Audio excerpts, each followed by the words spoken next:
নবী করিম সাল্লাল্লাহু আলাইহি ওয়াসাল্লাম বলেছেন, আমি শিশুদের 5টি অভ্যাস খুব পছন্দ করি। এগুলোর মধ্যে জীবনের বড় বড় শিক্ষা লুকিয়ে আছে। প্রথম অভ্যাস, শিশুরা যখন চায় তখন তারা কাঁদে ও জেদ করে, শেষ পর্যন্ত তারা নিজেদের কথা মানিয়ে নেয়। এটি আমাদের শেখায় আল্লাহর কাছে কান্নাকাটি ও বিনয়ের সাথে দোয়া করো, কারণ রব কখনো কাউকে খালি হাতে ফিরিয়ে দেয় না।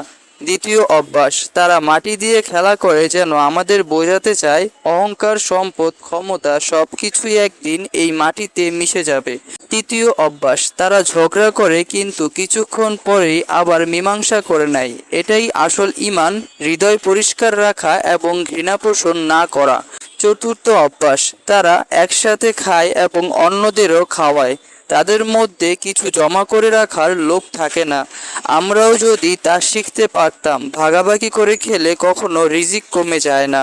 পঞ্চম অভ্যাস, তারা মাটির ঘর তৈরি করে আবার নিজেরাই তা ভেঙে ফেলে, যেন আমাদের মনে করিয়ে দেয় এই দুনিয়া নশ্বর, সবকিছুই একদিন ধ্বংস হয়ে যাবে।